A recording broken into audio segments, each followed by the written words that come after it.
Hello and welcome back once again to Livingroom Shakespeare. We haven't done a show in a little while because we were doing sonnets all through February. And then we had our live 12th night production, which was fantastic, on the stage at the Center for Performing Arts in Rhinebeck.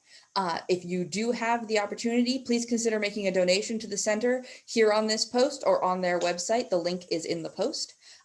They have been wonderful and supportive to us and have given us a place to put a live show on the stage. And that was fantastic. It was streamed. If you had the ability to watch us, we are so glad that you joined us there. If you did not, then watch. Maybe we'll do it again sometime. So tonight we are going to be presenting Julius Caesar. And next week we are going to have Caesar and Cleopatra. And then the week after that, we're going to have Antony and Cleopatra. So we're just switching out characters the whole month here. And so please feel free to join us every Saturday for the rest of the month for shows. We are very excited to be doing them. Hang on just one moment while I organize myself. There we go. All right. So without much further ado, we are going to begin this show. Oh my goodness. There I am. Okay. Oh, that'll do. All right. Act 1, Scene 1.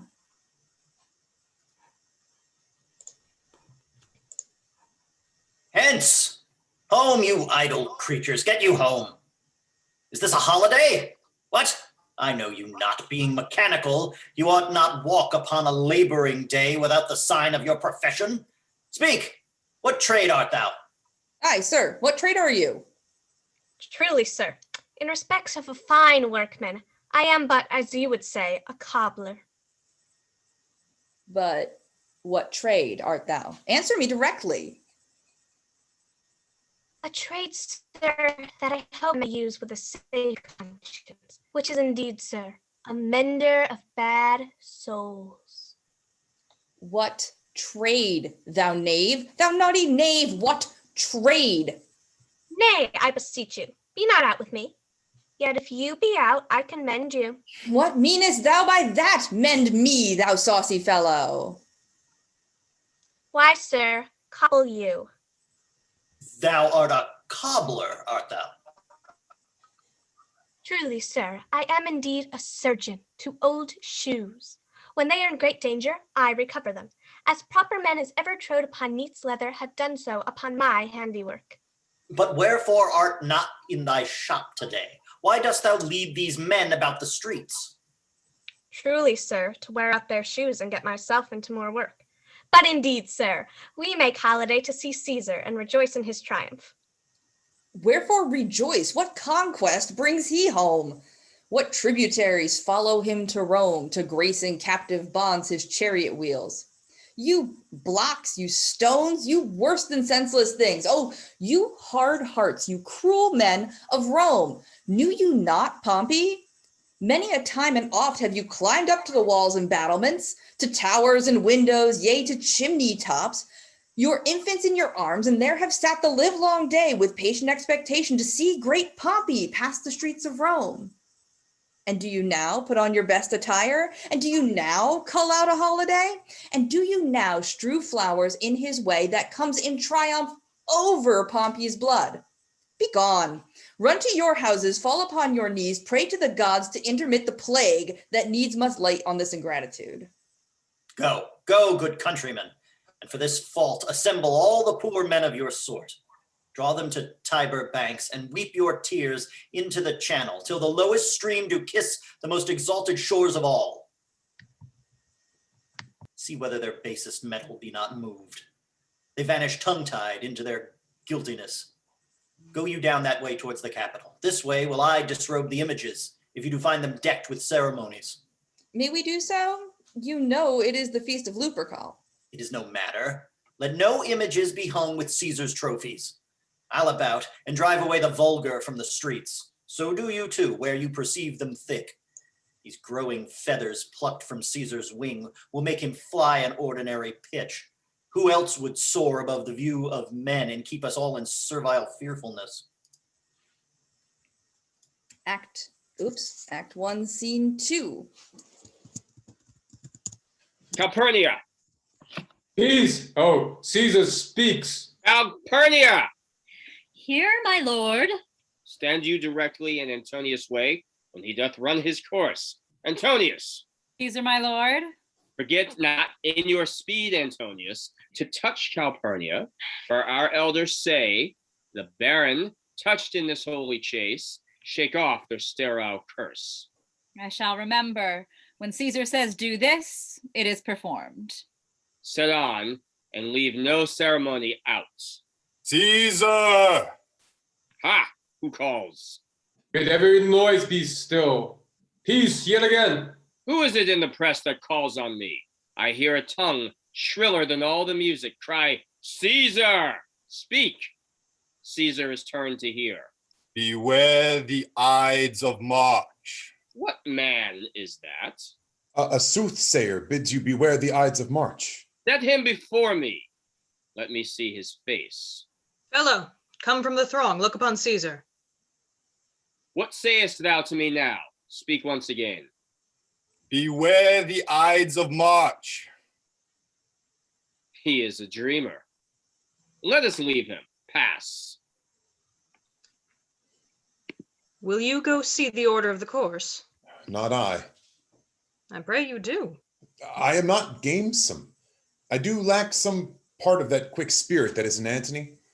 Let me not hinder, Cassius, your desires. I'll leave you. Brutus, I do observe you now of late. I have not from your eyes that gentleness and show of love as I was wont to have. You bear too stubborn and too strange a hand over your friend that loves you. Cassius, be not deceived. If I have veiled my look, I turn the trouble of my countenance merely upon myself. Vexed I am of late with passions of some difference, conceptions only proper to myself, which give some soil perhaps to my behaviors. But let not therefore my good friends be grieved, among which number, Cassius, be you one, nor construe any further my neglect than that poor Brutus with himself at war forgets the shows of love to other men. Then, Brutus, I have much mistook your passion. By means whereof this breast of mine hath buried thoughts of great value, worthy cogitations. Tell me, good Brutus, can you see your face? No, Cassius, for the eye sees not itself, but by reflection by some other things. 'Tis just, and it is very much lamented, Brutus, that you have no such mirrors as will turn your hidden worthiness into your eye, that you might see your shadow. I have heard where many of the best respect in Rome, except immortal Caesar, speaking of Brutus and groaning underneath this age's yoke, have wished that noble Brutus had his eyes. Into what dangers would you lead me, Cassius, that you would have me seek into myself for that which is not in me? True, therefore, good Brutus, be prepared to hear, and since you know you cannot see yourself so well as by reflection, I, your glass, will modestly discover to yourself that of yourself which you yet not know of. And be not jealous on me, great gentle Brutus. Were I a common laugher, or did use to stale with ordinary oaths my love to every new protester, if you know that I profess myself in banqueting to all the rout, then hold me dangerous. What means this shouting? Oh, I do fear the people choose Caesar for their king. Do you fear it? Then must I think you would not have it so? I would not, Cassius, yet I love him well. But wherefore do you hold me here so long? What is it that you would impart to me? If it be aught toward the general good, set honor in one eye and death of the other, and I will look on both indifferently. For let the gods so speed me, as I love the name of honor more than I fear death. I know that virtue to be in you, Brutus, as well as I do know your outward favor. While honor is the subject of my story, I cannot tell what you and other men think of this life, but for my single self, I had as lief not be as live to be in awe of such a thing as I myself. I was born free as Caesar. So were you. We both have fed as well. And yet this man is now become a god, and Cassius is a wretched creature and must bend his body if Caesar carelessly but nod on him. He had a fever when he was in Spain, and when the fit was on him, I did mark how he did shake. 'Tis true, this god did shake, His coward lips did from their colour fly, and that same eye whose bend doth all the world did lose his lustre. I did hear him groan. Aye, and that tongue of his that bade the Romans mark him and write his speeches in their books, alas, it cried, give me some drink, Titinius, as a sick girl. Ye gods, it doth amaze me a man of such a feeble temper should so get the start of the majestic world and bear the palm alone. Oh! Another general shout. I do believe that these applauses are for some new honors that are heaped on Caesar. Why, man, he doth bestride the narrow world like a colossus, and we petty men walk under his huge legs and peep about to find ourselves dishonorable graves. Men at some time are masters of their fates. The fault, dear Brutus, is not in our stars, but in ourselves that we are underlings. Brutus and Caesar. What should be in that Caesar? Why should that name be sounded more than yours? Write them together, yours is as fair a name. Sound them, it doth become the mouth as well. Now in the names of all the gods at once, upon what meat doth this our Caesar feed that he is grown so great? Age, thou art shamed. Rome, thou hast lost the breed of noble bloods. When could they say till now that talked of Rome, that her wide walls encompassed but one man? Now is it Rome indeed, and room enough, when there is in it but one only man? Oh, you and I have heard our fathers say, there was a Brutus once that would have brooked the eternal devil to keep his state in Rome as easily as a king. That you do love me, I am nothing jealous. What you would work me to, I have some aim. How I have thought of this and of these times I shall recount hereafter. For this present, I would not, so with love I might entreat you be any further moved. What you have said I will consider. What you have to say I will with patience hear, and find a time both meet to hear and answer such high things. Till then, my noble friend, chew upon this. Brutus had rather be a villager than to repute himself a son of Rome under these hard conditions as this time is like to lay upon us. I am glad that my weak words have struck but thus much show of fire from Brutus. The games are done, and Caesar is returning. As they pass by, pluck Casca by the sleeve, and he will, after his sour fashion, tell you what hath preceded worthy note today. I will do so. But look you, Cassius, the angry spot doth glow on Caesar's brow, and all the rest look like a chidden train.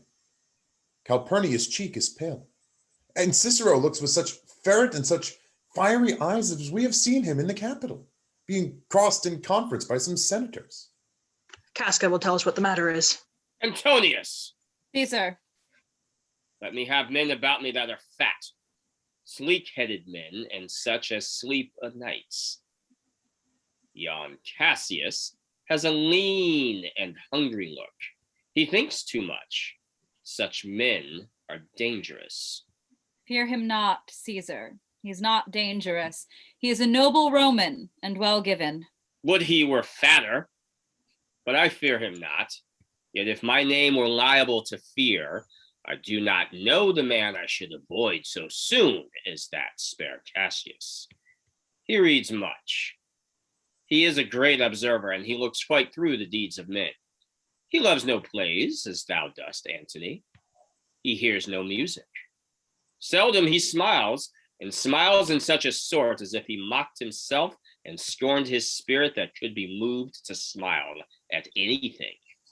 Such men as he be never at heart's ease whilst they behold a greater than themselves, and therefore are they very dangerous. I rather tell thee what is to be feared than what I fear, for always I am Caesar. Come on my right hand, for this ear is deaf, and tell me truly what thou thinkest of him. You pull me by the cloak. Would you speak with me? Aye, Casca. Tell us what hath chanced today, that Caesar looks so sad. Well, you were with him, were you not? I should then not ask Casca what had chanced. Why, there was a crown offered him, and being offered him, he put it by with the back of his hand, and then the people fell shouting. What was the second noise for? Why? For that, too. They shouted thrice. What was the last cry for? Why, for that, too. Was the crown offered him thrice? And Mary was, and he put it by thrice, every time gentler than the other. And every putting by, my honest neighbors shouted. Who offered him the crown? Why, Anthony? Tell us the manner of it, gentle Casca. I can as well be hanged as tell the manner of it. I was mere foolery. I did not mark it. I saw Mark Antony offer him a crown, and as I told you, he put it by once, but for all that, to my thinking, he would fain had it. Then he offered it to him again. Then he put it by again. But to my thinking, he was very loath to lay his finger off it. And then he offered it the third time. He put it the third time by, and still, as he refused it, the rabblemen hooted and clapped their chapped hands and threw up their sweaty nightcaps and uttered such a deal of stinking preach because Caesar refused the crown that has almost choked Caesar. For he swooned and fell down at it. And for my own part, I durst not laugh for fear of my opening my lips and receiving the bad air. But soft, I pray you. What, Caesar swooned? He fell down in the marketplace and foamed at the mouth and was speechless. 'Tis very like he hath the failing sickness. No, Caesar hath it not. But you and I, and honest Casca, we have the falling sickness. I know not what you mean by that, but I am sure Caesar fell down. If the tag-rag people did not clap him and hiss him, according to, as he pleased and displeased them, as they used to do the players in the theater, I'm no true man. What said he when he came unto himself? Oh, Mary, before he fell down, when he perceived the common herd was glad he refused the crown, he plucked me, oped his doublet, and offered them his throat to cut. And I, having a man of any occupation, if I would not have taken him at a word, I might go to hell among the rogues. And so he fell. When he came to himself again, he said, if he had done or said anything amiss, he desired their worship to think it was his infirmity. 3 or 4 wenches, where I stood, cried, alas, good soul, and forgive him with all their hearts. And but there is no need to be taken of them. If Caesar has stopped their mothers, they would have done no less. And after that he came thus sad away? Aye. Did Cicero say anything? Aye, he spoke Greek. To what effect? Nay, and I'll tell you that I will never look you in the face again. But those that understood him smiled at one another and shook their heads. But for my own part, it was Greek to me. I could tell you more news too. Marulus and Flavius, for putting scarves of Caesar's images, are put to silence. Very well. There was more foolery yet, if I could remember it. Will you sup with me tonight, Casca? No, I'm promised for it. Will you dine with me tomorrow? Aye, if I be alive, and your mind hold, and your dinner worth the eating. Good. I will expect you. Do so. Farewell, both. What a blunt fellow is this grown to be. He was quick mettle when he went to school. So is he now in execution of any bold or noble enterprise, however he puts on this tardy form. This rudeness is a sauce to his good wit, which gives men stomach to digest his words with better appetite. And so it is. For this time I will leave you. Tomorrow, if you please to speak with me, I will come home to you. Or if you will, come home to me, and I will wait for you. I will do so. Till then, think of the world. Well, Brutus, thou art noble. Yet I see thy honorable mettle may be wrought from that it is disposed. Therefore it is meet that noble minds keep ever with their likes, for who so firm that cannot be seduced? Caesar doth bear me hard, but he loves Brutus. If I were Brutus now and he were Cassius, he should not humor me. I will this night in several hands in at his windows throw, as if they come from several citizens, writings of all tending to the great opinion that Rome holds of his name, wherein obscurely Caesar's ambition shall be glanced at. And after this let Caesar seat him sure, for we will shake him, or worse days endure. Act 1, Scene 3.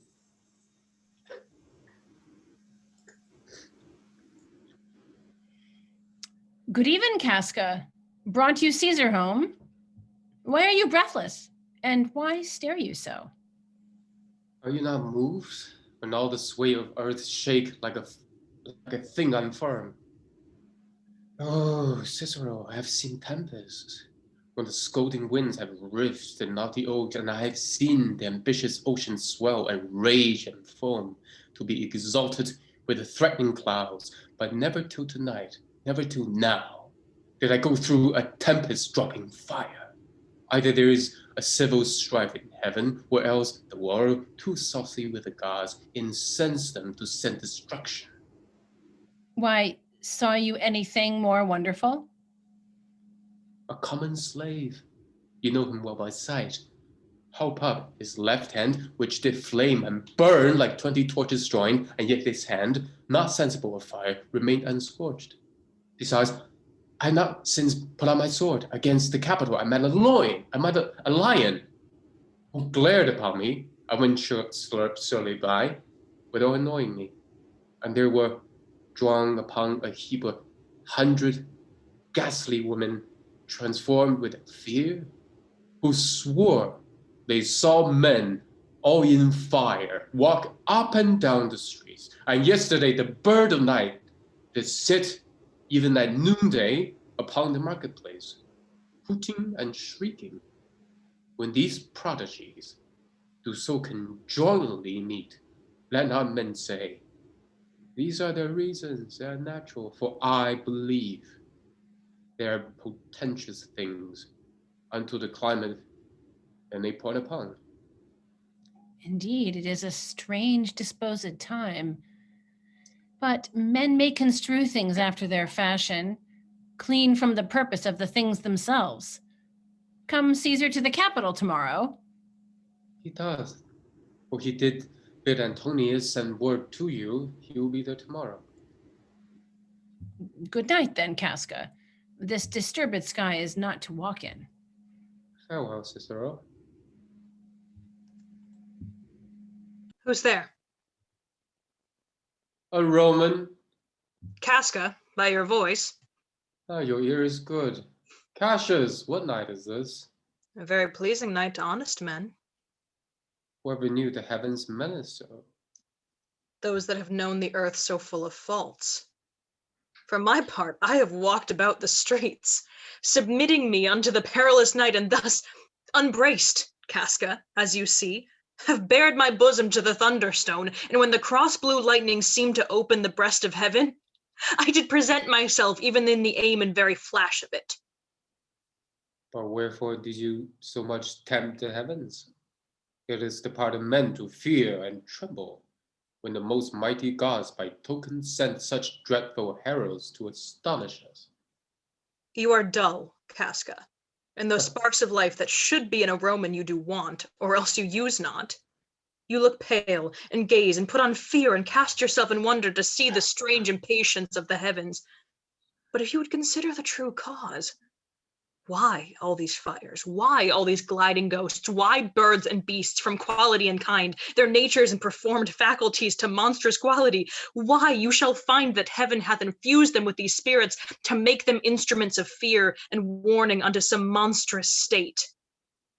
Now could I, Casca, name to thee a man most like this dreadful night, that thunders and lightens, opens graves and roars as doth the lion in the Capitol, a man no mightier than thyself or me in personal action, yet prodigious grown and fearful as these strange eruptions are. It's Caesar that you mean. Is it not Cassius? Let it be who it is. For Romans now have thews and limbs like to their ancestors, but woe the while our fathers' minds are dead. and we are governed by our mother's spirits. Our yoke and sufferance show us womanish. Indeed, they say the senators tomorrow mean to establish Caesar as a king, and he shall wear his crown by sea and land, in every place, save here in Italy. I know where I will wear this dagger then. Cassius from bondage will deliver Cassius. Therein, ye gods, you make the weak most strong. Nor stony tower, no walls of beaten brass can be retentive to the strength of spirit, but life, being weary of these worldly bars, never lacks power to dismiss itself. If I know this, know all the world besides, that part of tyranny that I do bear, I can shake off at pleasure. So can I. So every bondman in his own hand bears the power to cancel his captivity. And why should Caesar be a tyrant then? Poor man. I know he would not be a wolf, but that he sees the Romans are but sheep. He were no lion, were not Romans hinds. Those that with haste will make a mighty fire begin it with weak straws. What trash is Rome? What rubbish and what awful when it serves for the base matter to illuminate so vile a thing as Caesar. But oh grief, where hast thou led me? I perhaps speak this before a willing bondman. Then I know my answer must be made. But I am armed, and dangers to me are indifferent. We speak to Casca, and to such a man, that is no fleeting telltale. Hold my hand. Effectuous for redress of all these griefs, and I will set this foot of mine as far as who goes farthest. There's a bargain made.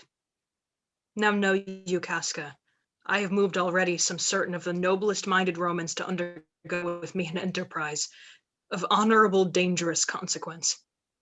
And I do know by this, they stay from me in Pompey's porch. For now, this fearful night, there is no stir or walking in the streets, and the complexion of the element in favors, like the work we have in hand, most bloody, fiery, and most terrible. Stand close a while, for here comes one in haste. 'Tis Cinna. I do know him by his gait. He's a friend. Cinna, where haste you so? To find you out. Who's that? Metellus Cimber? No, it is Casca. One incorporate to our attempts. Am I not stayed for, Cinna? I'm glad on it. What a fearful night is this. There's 2 or 3 of us have seen strange sights. Am I not stayed for? Tell me. Yes, you are. Oh, Cassius, if you could but win the noble Brutus to our party. Be you content, good Cinna. Take this paper and look you lay it in the praetor's chair, where Brutus may but find it, and throw this in at his window. Set this up with wax upon old Brutus's statue. All this done, repair to Pompey's porch, while you shall find us. Well, I will hie and bestow these papers as you bade me. That done, repair to Pompey's theater. Come, Casca. You and I will yet ere day see Brutus at his house. 3 parts of him is ours already, and the man entire upon the next encounter yields him ours. Oh, he sits high in all the people's hearts, and that which would appear offensive us, his countenance, like richest alchemy, will change to virtue and to worthiness. Him and his worth, and our great need of him, you have right well conceded. Let us go, for it is after midnight, and ere day we will awake him and be sure of him. Act 2, Scene 1. What's Lucius' hope? I cannot by the progress of the stars give guess how near today. Lucius, I say! I would it were my fault to sleep so soundly. When, Lucius, when? Awake, I say, what, Lucius? Called you, my lord? Get me a taper in my study, Lucius. When it is lighted, come and call me here. I will, my lord. It must be by his death. And for my part, I know no personal cause to spurn at him, but for the general. He would be crowned. How that might change his nature? There's the question. It is the bright day that brings forth the adder, and that craves wary walking. Crown him? That. And then I grant we put a sting in him that at his will he may do danger with. The abuse of greatness is when it disjoins remorse from power. And to speak truth of Caesar, I have not known when his affections swayed more than his reason. It is a common proof that lowliness is young ambition's ladder, whereto the climber upward turns his face. But when he once attains the utmost round, he then unto the ladder turns his back, looks in the clouds, scorning the base degrees by which he did ascend. So Caesar may. Then, lest he may prevent. And since the quarrel will bear no color for the thing he is, fashion it thus, that what he is, augmented, would run to these and these extremities, and therefore think him as a serpent's egg, which, hatched, would, as his kind, grow mischievous, and kill him in the shell.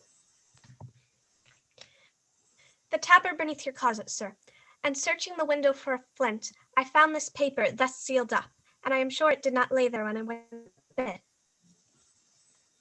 Get you to bed again. It is not day. Is not tomorrow, boy, the Ides of March? I know not, sir. Look in the calendar and bring me word. I will, sir. The exhalations whizzing in the air give so much light that I may read by them. Brutus, thou sleepst.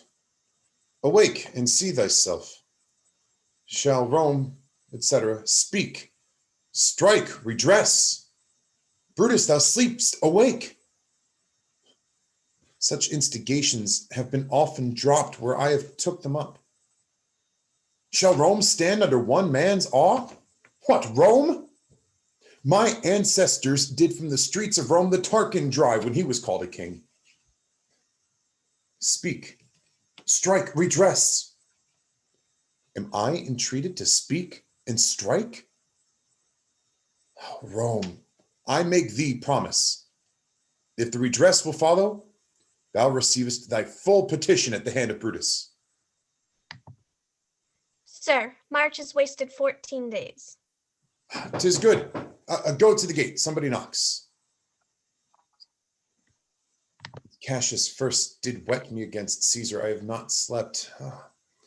Between the acting of a dreadful thing and the first motion, all the interim is like a phantasma or a hideous dream. Sir, 'tis your brother Cassius at the door, who doth desire to see you. Is he alone? No, sir, there are more with him. Do you know them? No, sir, their hats are put about their ears, half their face buried in their cloaks, that I may discover them, that I may not discover them by any mark of favor. Let him enter. They are the faction. Oh, conspiracy! Shamest thou to show thy dangerous brow by night when evils are most free? Oh, then by day where wilt thou find a cavern dark enough to mask thy monstrous visage? Seek none, conspiracy. Hide it in smiles and affability. I think we are too bold upon your rest. Good morrow, Brutus. Do we trouble you? I have been up this hour, awake all night. Know I these men that come along with you? Yes, every man of them. And no man here but honors you. And every one doth wish you had but that opinion of yourself, which every noble Roman bears of you. This is Trebonius. He is welcome hither. This Decius Brutus. He is welcome too. This Casca, this Cinna, and this Metellus Cimber. They are all welcome. What watchful cares do interpose themselves betwixt your eyes and night? Shall I entreat a word? Here lies the east. Doth not the day break here? No. Pardon, sir, it doth. And yon grey lines that fret the clouds are messengers of day. You shall confess that you are both deceived. Here, as I put my sword, the sun arises, which is a great way growing on the south, weighing the useful season of the year. Give me your hands all over, one by one. And let us swear our resolution. No, not an oath. If not the face of men, the sufferance of our souls, the time's abuse. If these be motives weak, break off betimes, and every man hence to his idle bed. So let high-sighted tyranny range on till each man drop by lottery. But if these, as I am sure they do, bear fire enough to kindle cowards and to steal with valor the melting spirits of women, then, countrymen, what need we any spur but our own cause to prick us to redress? What other oath than honesty to honesty engaged that this shall be, or we will fall for it?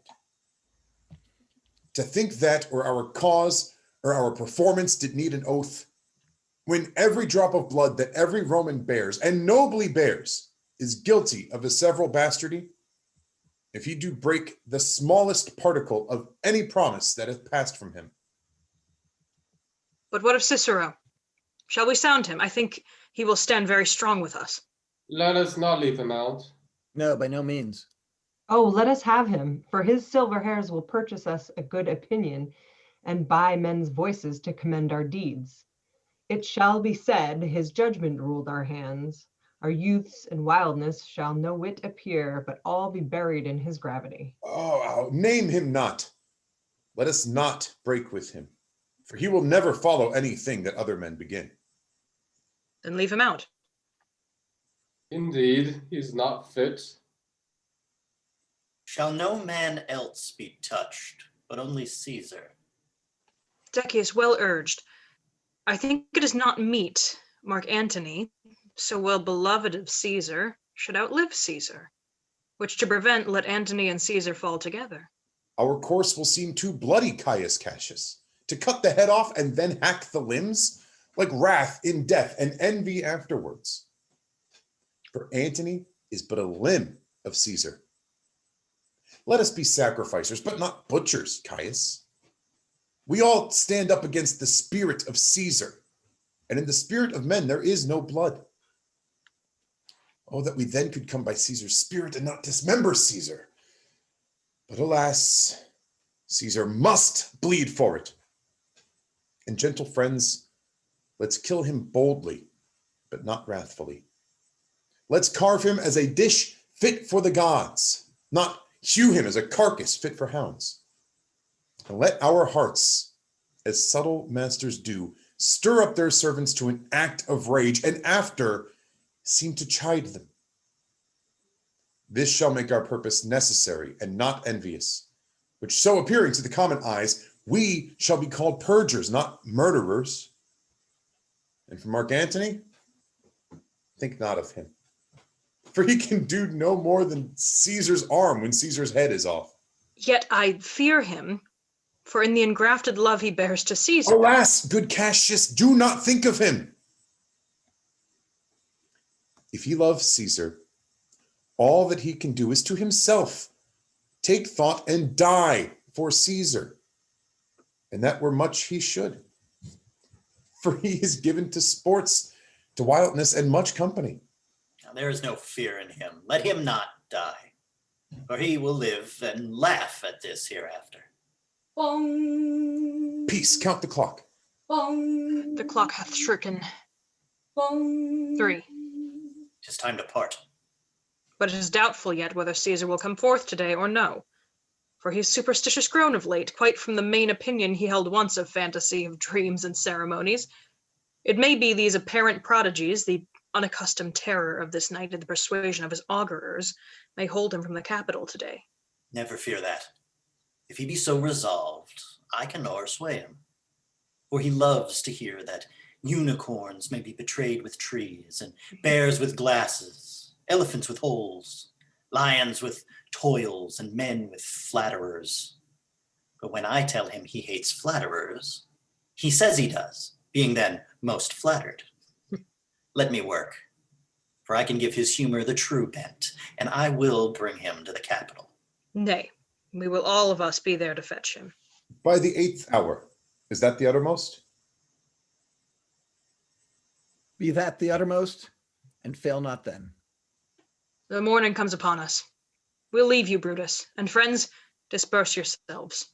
But I'll remember what you have said and show yourselves true Romans. Good gentlemen, look fresh and merrily. Let not our looks put on our purposes, but bear it as our Roman actors do, with untired spirits and formal constancy. And so good morrow to you, every one. Boy, Lucius, fast asleep? It is no matter. Enjoy the honey-heavy dew of slumber. Thou hast no figures nor no fantasies, which busy care draws in the brains of men. Therefore thou sleepst so sound. Brutus, my lord. Portia, what mean you? Wherefore rise you now? It is not for your health thus to commit your weak condition to the raw cold morning. Nor for yours neither.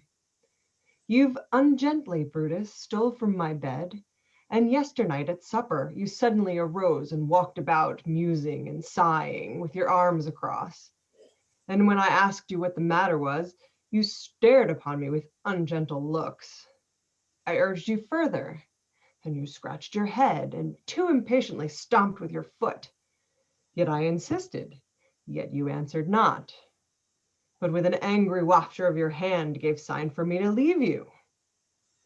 So I did, fearing to strengthen that impatience which seemed too enkindled, and withal hoping it would but an effective humor, which sometime hath his hour with every man.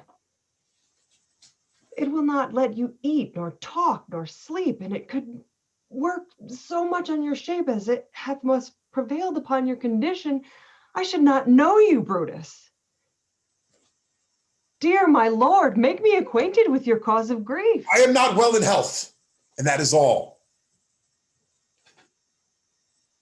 Brutus is wise, and were he not in health, he would embrace the means to come by it. Why, so I do. Good Portia, go to bed. Is Brutus sick? And is it physical to walk unbraced and suck up the humors of the dank morning? What? Is Brutus sick? And will he steal out of his wholesome bed to dare the vile contagion of the night and tempt the roomy and unpurged air to add unto his sickness? No, my Brutus, you have some sick offense within your mind, which, by the right and virtue of my place, I ought to know of.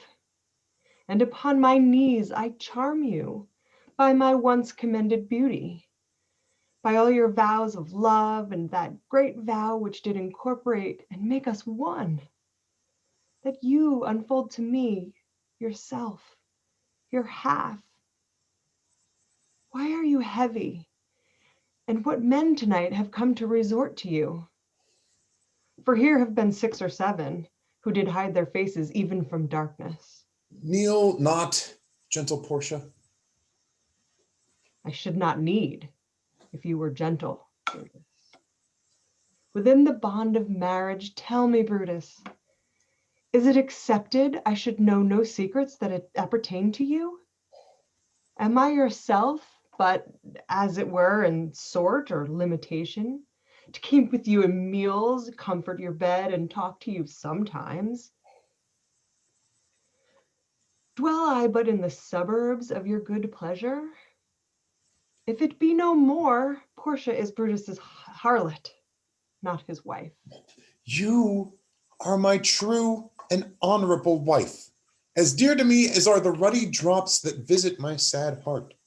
If this were true, then I should know this secret. I grant that I am a woman, but withal a woman that Lord Brutus took to wife. I grant I am a woman, but withal a woman well reputed, Cato's daughter. Think you I am no stronger than my sex, being so fathered and so husbanded? Tell me your secrets. I will not disclose them. I have made strong proof of my constancy, giving myself a voluntary wound. Here in the thigh. Can I bear that with patience and not my husband's secrets? Oh, ye gods, render me worthy of this noble wife. Hark, hark, one knocks. Portia, go in a while, and by thy bosom shall partake the secrets of my heart. All my engagements I will construe to thee, all the character of my sad brows. Leave me with haste. Lucius, who's that knocks? He is a sick man that would speak with you. Boy, stand aside. Caius Ligarius, how? Vouchsafe, good morrow, from a feeble tongue. Oh, what a time have you chose out, brave Caius, to wear a kerchief. Would you were not sick. I am not sick. If Brutus have in hand any exploit worthy the name of honor. Such an exploit have I in hand, Ligarius. Had you a healthful ear to hear of it? By all the gods that Romans bow before, I here discard my sickness.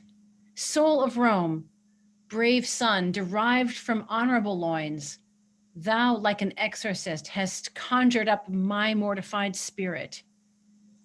Now bid me run, and I will strive with things impossible. Yea, get the better of them. What's to do? A piece of work that will make sick men whole. But are not some whole that we must make sick? That must we also. What it is, my Caius, I shall unfold to thee, as we are going to whom it must be done. Set on your foot, and with a heart new fired, I follow you. To do I know not what, but it sufficeth that Brutus leads me on. Follow me then. Act 2, Scene 2. Nor heaven nor earth have been at peace tonight. Thrice hath Calpurnia in her sleep cried out, "Help ho! They murder Caesar!"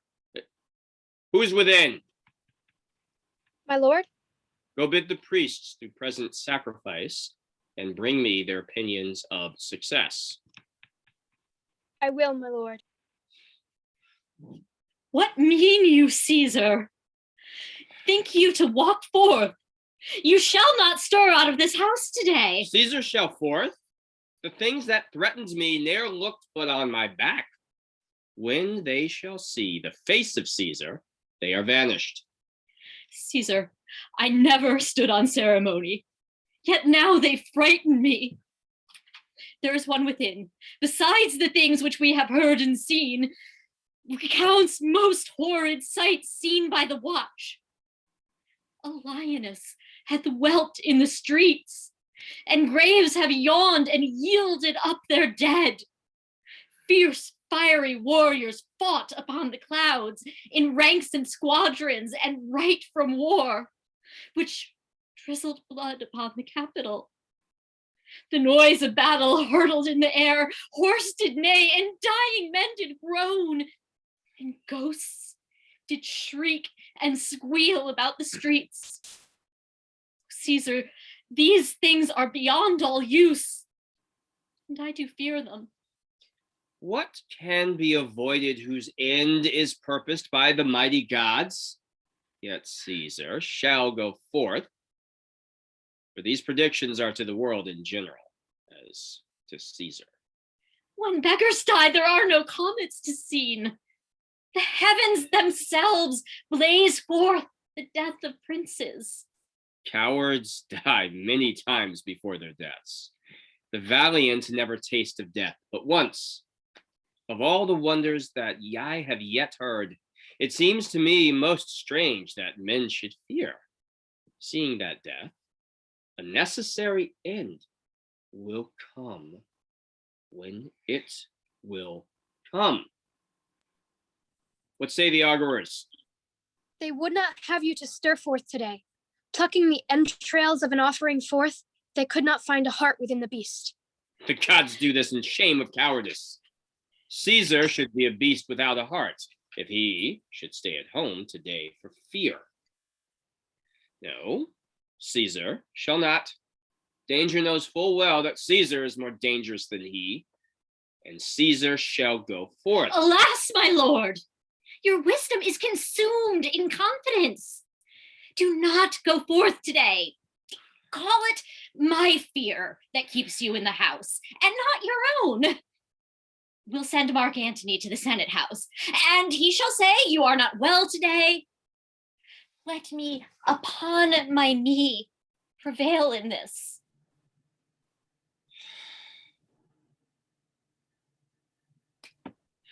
Mark Antony shall say, I am not well. And for thy humor, I will stay at home. Here's Decius Brutus. He shall tell them so. Caesar, all, hail! Good morrow, worthy Caesar. I come to fetch you to the Senate House. And you are come in very happy time to bear my greeting to the senators and tell them that I will not come today. Cannot is false, and that I dare not. Falser. I will not come today. Tell them so, Decius. Say he is sick. Shall Caesar send a lie? Have I in conquest stretched mine arm so far to be able to be afraid to tell gray beards the truth? Decius, go tell them Caesar will not come. Most mighty Caesar, let me know some cause, lest I be laughed at when I tell them so. The cause is in my will. I will not come. That is enough to satisfy the Senate. But for your private satisfaction, because I love you, I will let you know. Calpurnia here, my wife, stays me at home. She dreamt tonight she saw my statua, which like a fountain with 100 spouts, did run pure blood, and many lusty Romans came smiling, and did bathe their hands in it, and these does she apply for warnings and portents and evils imminent, and on her knee hath begged that I will stay at home today. This dream is all amiss interpreted. It was a vision fair and fortunate.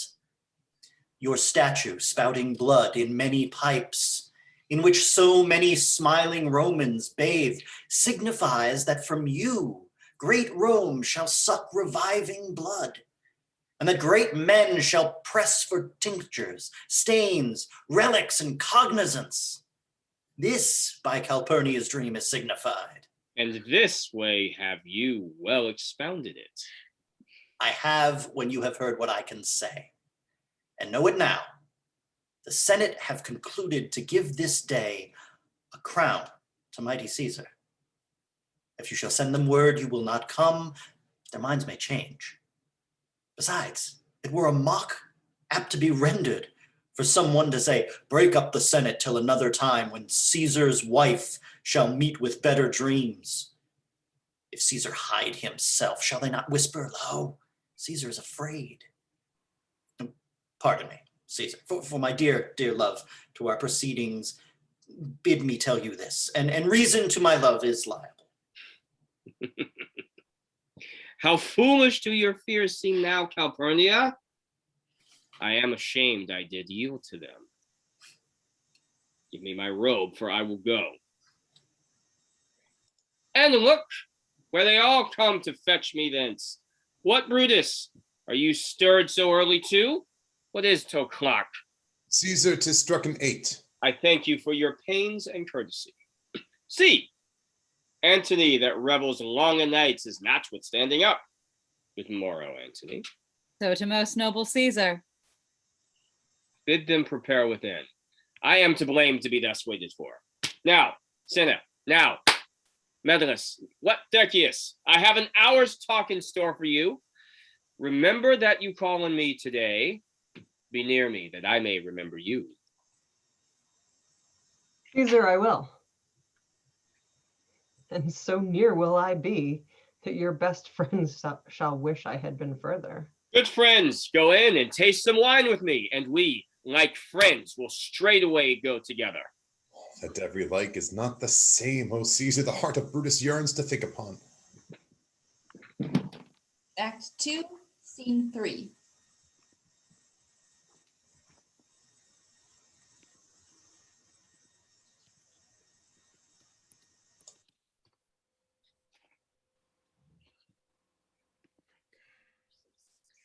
Caesar, beware of Brutus. Take heed of Cassius. Come not near Casca. Have an eye to Cinna. Mark well Metellus Cimber. Decius Brutus loves thee not. There is but one mind in all these men, and it is bent against Caesar. If thou beest not immortal, look about you. Security gives way to conspiracy. The mighty gods defend thee. Thy lover, Artemidorus. Here will I stand till Caesar pass along, and as a suitor will I give him this. My heart laments that virtue cannot live out of the teeth of emulation. Oh, if thou readest this, O Caesar, thou mayest live. If not, the fates with traitors do contrive. Act 2, Scene 4. I pray thee, boy, run to the Senate house. Stay not to answer me, but get thee gone. Why dost thou stay? To know my errand, madam. I would have had thee there, and here again, ere I tell thee what thou should do there. Oh, constancy be strong on my side. Set a huge mountain between my heart and tongue. I have a man's mind, but a woman's might. How hard is it for women to keep counsel? Art thou here yet?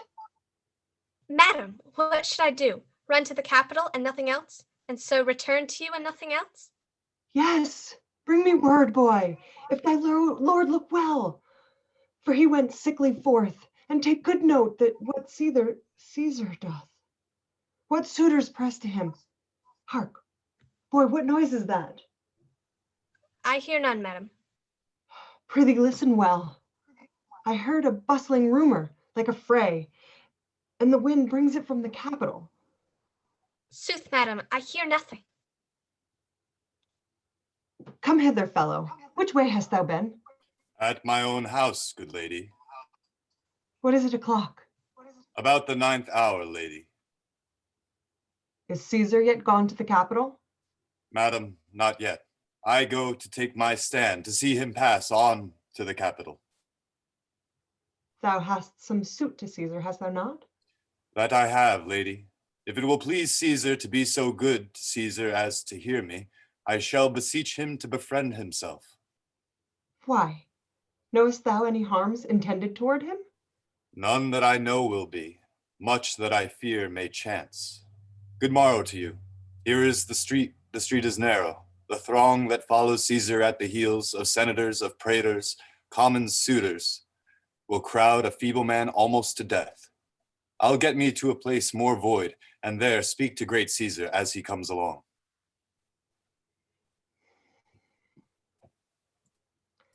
I must go in.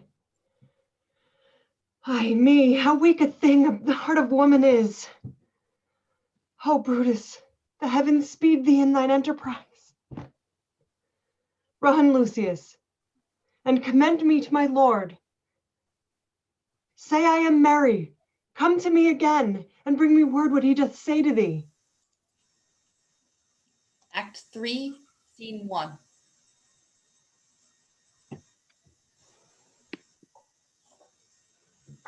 The Ides of March are come. Aye, Caesar, but not gone. Hail, Caesar, read this schedule. Metellus doth desire you to o'erread, at your best leisure, this his humble suit. Oh, Caesar, read mine first, for mine's a suit that touches Caesar nearer. Read it, great Caesar. What touches us ourselves shall be last served. Delay not, Caesar. Read it instantly. What, is the fellow mad? Sirrah, give place. What? Urge you your petitions in the street. Come to the Capitol.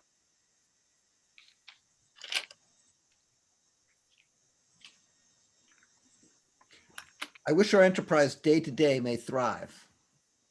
What enterprise, Popilius? Very well. What said We Popilius, wish Lena? today our enterprise might thrive. I fear our purpose is discovered. Look how he makes to Caesar. Casca, Mark be him. sudden, for we fear prevention. Brutus, what shall be done? If this be known, Cassius or Caesar shall never turn back, or I will slay myself. Cassius, be constant. Popilius, Lena, speaks not of our purposes. For look, he smiles, and Caesar doth not change. Trebonius knows his time. For look you, Brutus, he draws Mark Antony out of the way.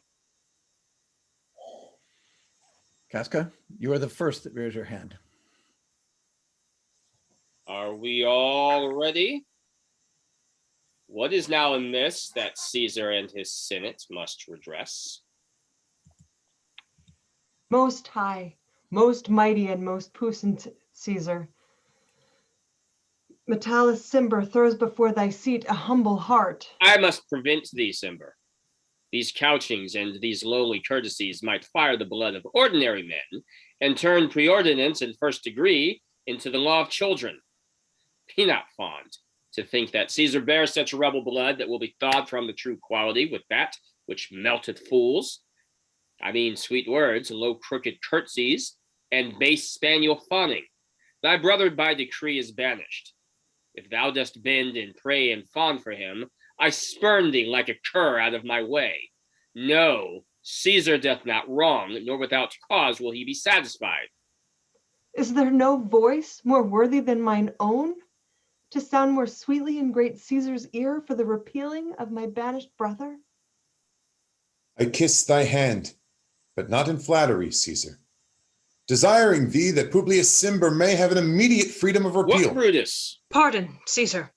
Caesar, pardon. As low as to thy foot doth Cassius fall to beg enfranchisement for Publius Cimber. I could be well moved if I were, as you. If I could pray to move, prayers would move me. But I am constant as the northern star, of whose true fixed and resting quality there is no fellow in the firmament. The skies are painted with unnumbered sparks.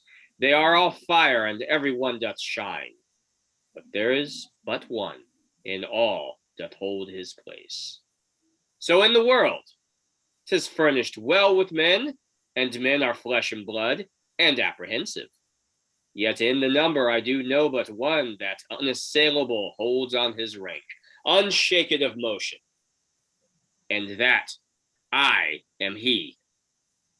Let me a little show it even in this, that I was constant Cimber should be banished, and constant do remain to keep him so.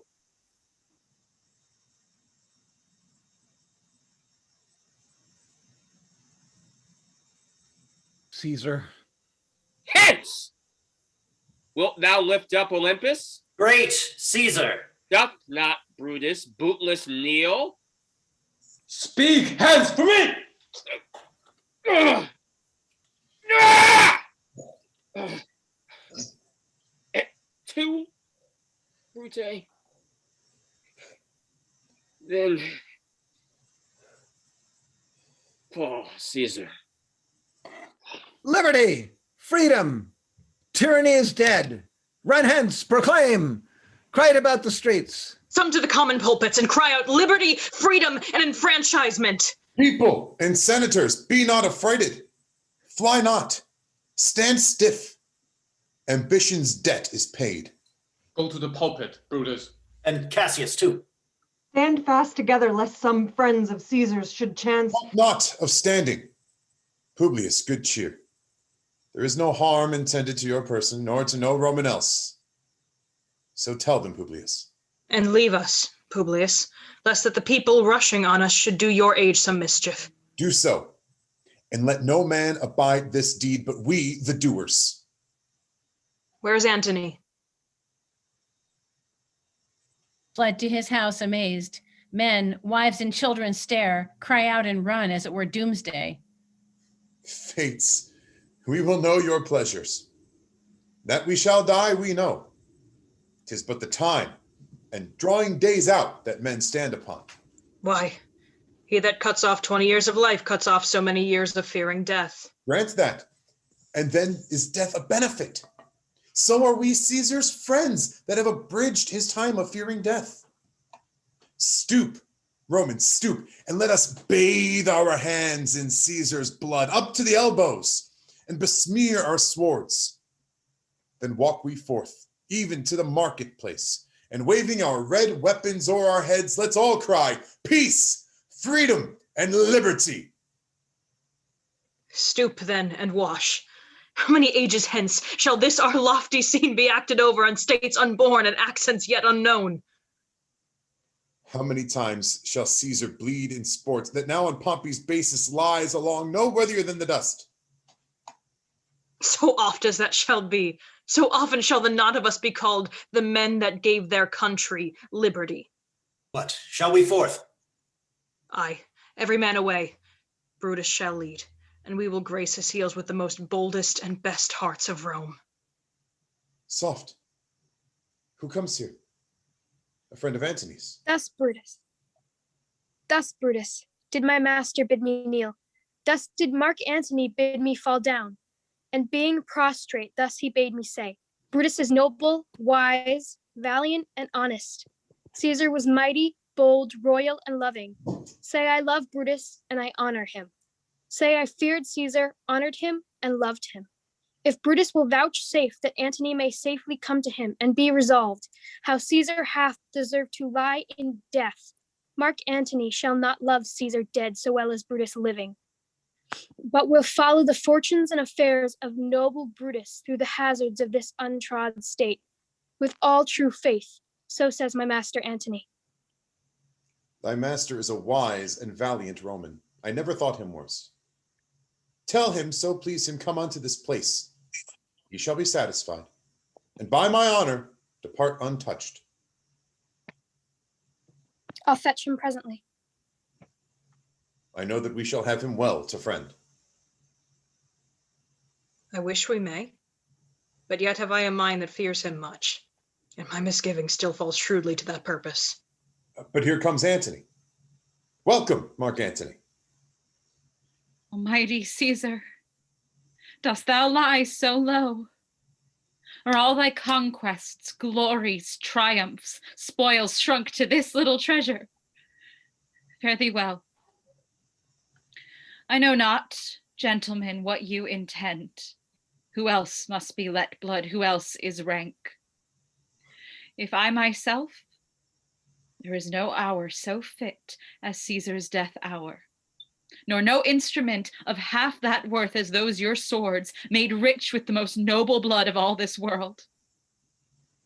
I shall not find myself so apt to die. No place will please me so, no mean of death, as here by Caesar and by you cut off the choice and master spirits of this age. Oh, Antony, beg not your death of us, though now we must appear bloody and cruel as by our hands and this our present act you see we do. Yet see you but our hands, and this the bleeding business they have done. Our hearts you see not. They are pitiful. And pity to the general wrong of Rome, as fire drives out fire, so pity hath done this deed on Caesar. For your part, to you our swords have leaden points, Mark Antony. Our arms in strength of malice, and our hearts of brother's temper, do receive you in with all kind love, good thoughts, and reverence. Your voice shall be as strong as any man's in the disposing new dignities. Only be patient till we have appeased the multitude, beside themselves with fear. And then we will deliver you the cause why I, that did love Caesar when I struck him, have thus proceeded. I doubt not of your wisdom. Let each man render me his bloody hand. Gentlemen all, alas, what shall I say? My credit now stands on such slippery ground that one of two bad ways you must conceit me, either a coward or a flatterer. That I did love Caesar, oh, 'tis true. If then thy spirit look upon us now, shall it not grieve thee dearer than thy death to see thy Anthony making his peace, shaking the bloody fingers of thy foes, most noble, in the presence of thy corse? Pardon me, Julius. Here wast thou bade, brave heart. Here didst thou fall, and here thy hunters stand, signed in thy spoil and crimsoned in thy leaf. O world, thou wast the forest to this heart, and this indeed, O world, the heart of thee. How like a deer strucken by many princes dost thou here lie. Mark Antony. Pardon me, Caius Cassius. The enemies of Caesar shall say this, then in a friend, it is cold modesty. I blame you not for praising Caesar so. But what compact mean you to have with us? Will you be pricked in number of our friends, or shall we on and not depend on you? Therefore I took your hands, but was indeed swayed from the point by looking down on Caesar. Friends am I with you all, and love you all, upon this hope that you shall give me reasons why and wherein Caesar was dangerous. Or else were this a savage spectacle? Our reasons are so full of good regard that were you, Antony, the son of Caesar, you should be satisfied. That's all I seek. And am moreover suitor that I may produce his body to the marketplace, and in the pulpit, as becomes a friend, speak in the order of his funeral. You shall, Mark Antony. Brutus, a word with you. You know not what you do. Do not consent that Antony speak in his funeral. Know you how much the people may be moved by that which he will utter? By your pardon, I will myself into the pulpit first and show the reason of our Caesar's death. What Antony shall speak, I will protest he speaks by leave and by permission, and that we are contented Caesar shall have all true rights and lawful ceremonies. It shall advantage more than do us wrong. I know not what may fall. I like it not. Mark Antony, here, take you Caesar's body. You shall not in your funeral speech blame us, but speak all good you can devise of Caesar, and say you do't by our permission. Else shall you not have any hand at all about his funeral. And you shall speak in the same pulpit whereto I am going after my speech is ended. Be it so. I do desire no more. Prepare the body then, and follow us.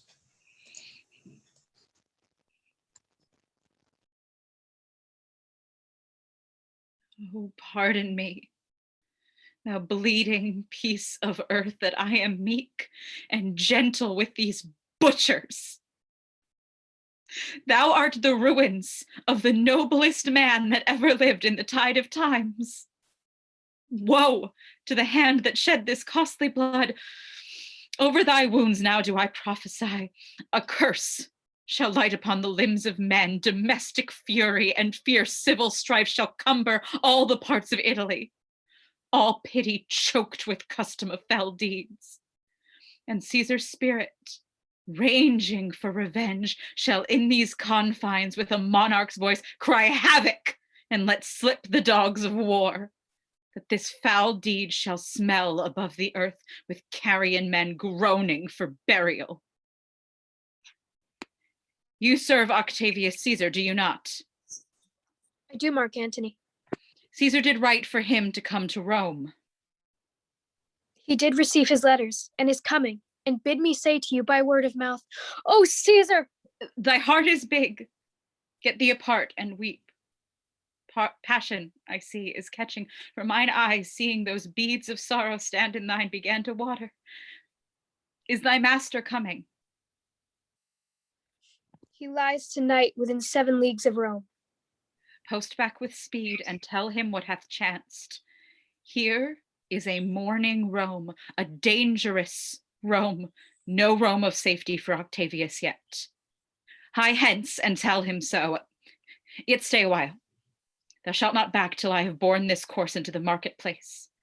There shall I try in my oration how the people take the cruel issue of these bloody men, according to the which thou shalt discourse to young Octavius of the state of things. Lend me your hand. Act 3, Scene 2.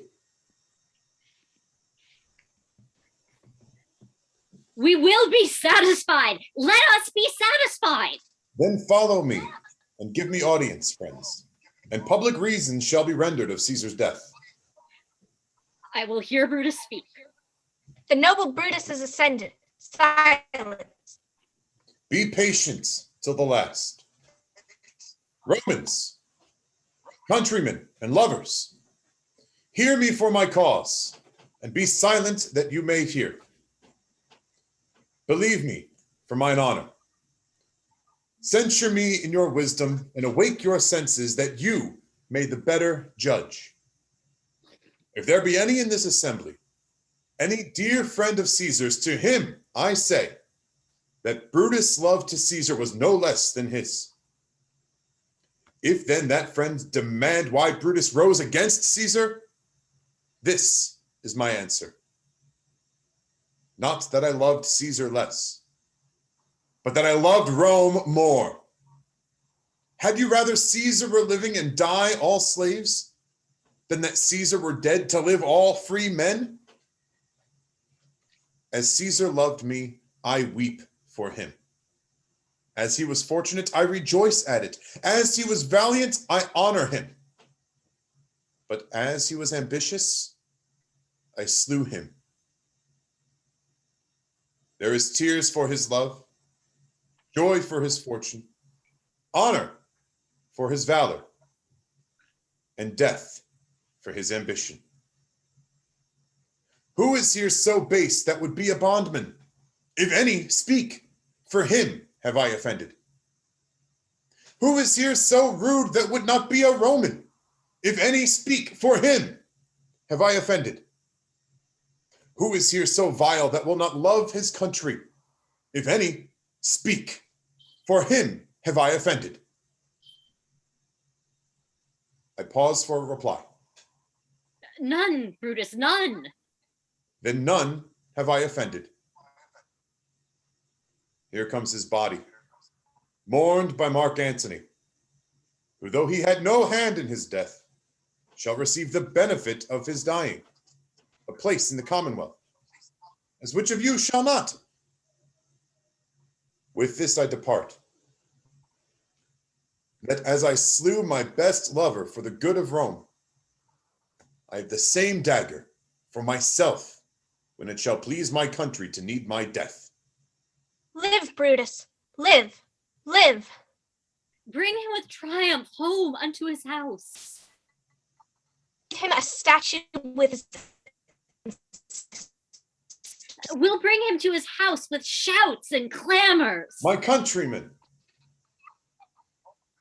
Silence. Brutus speaks. Appease, ho! Good countrymen, let me depart alone. And for my sake, stay here with Antony. Do grace to Caesar's corpse, and grace his speech tending to Caesar's glories, which Mark Antony, by our permission, is allowed to make. I do entreat you not a man depart, save I alone, till Antony have spoke. Stay, ho! And let us hear Mark Antony. Let him go up into the public chair. We'll hear him. Noble Antony, go up. For Brutus's sake, I am beholding to you. What does he say of Brutus? He says for Brutus' sake, he finds beholding to us all. 'Twere best he speak no harm of Brutus here. Peace. Let us hear what Antony can say. You gentle Romans. Peace. Ho! Let us hear him. Friends, Romans, countrymen, lend me your ears. I come to bury Caesar, not to praise him. The evil that men do lives after them. The good is oft interred with their bones. So let it be with Caesar. The noble Brutus hath told you Caesar was ambitious. If it were so, it was a grievous fault, and grievously hath Caesar answered it. Here, under leave of Brutus and the rest, for Brutus is an honorable man. So are they all honorable men. Come I to speak in Caesar's funeral. He was my friend, faithful and just to me. But Brutus says he was ambitious, and Brutus is an honorable man. He hath brought many captives home to Rome, whose ransoms did the general coffers fill. Did this in Caesar seem ambitious? When the poor have cried, Caesar hath wept. Ambition should be made of sterner stuff, yet Brutus says he was ambitious, and Brutus is an honorable man. You all did see that on the Lupercal I thrice presented him a kingly crown, which he did thrice refuse. Was this ambition? Yet Brutus says he was ambitious, and sure, he is an honorable man. I speak not to disprove what Brutus spoke, but here I am to speak what I do know. You all did love him once, not without cause. What cause withholds you then to mourn for him? Judgment! Thou art fled to brutish beasts, and men have lost their reason. Bear with me. My heart is in the coffin there with Caesar, and I must pause till it come back to me. He thinks there is much reason in his sayings. If thou considered rightly the matter, Caesar hath had great wrong. Mark ye his words? He would not take the crown. Therefore 'tis certain he was not ambitious. Poor soul, his eyes are red as fire with weeping. There's not a nobler man in Rome than Antony. But yesterday the word of Caesar might have stood against the world. Now lies he there, and none so poor to do him reverence. Masters, if I were disposed to stir your hearts and minds to mutiny and rage, I should do Brutus wrong and Cassius wrong, who you all know are honorable men. I will not do them wrong. I rather choose to wrong the dead, to wrong myself and you, than I will wrong such honorable men. But here's a parchment with the seal of Caesar. I found it in his closet. 'Tis his will. Let but the commons hear this testament, which, pardon me, I do not mean to read, bequeathing it as a rich legacy unto their issue. We'll hear the will. Read it, Mark Antony. Have patience, gentle friends, I must not read it. It is not meet you know how Caesar loved you. You are not wood, you are not stones, but men. And being men, bearing the will of Caesar, it will inflame you, it will make you mad. 'Tis good you know not that you are his heirs, for if you should, what would come of it? Read the will. We'll hear it, Antony. You shall read us the will, Caesar's will. Will you be patient? Will you stay a while? I have o'ershot myself to tell you of it. I fear I wrong the honorable men whose daggers have stabbed Caesar. I do fear it. They were villains, murderers. The will. Read the will. You will compel me then to read the will. Then make a ring about the corpse of Caesar and let me show you him that made the will.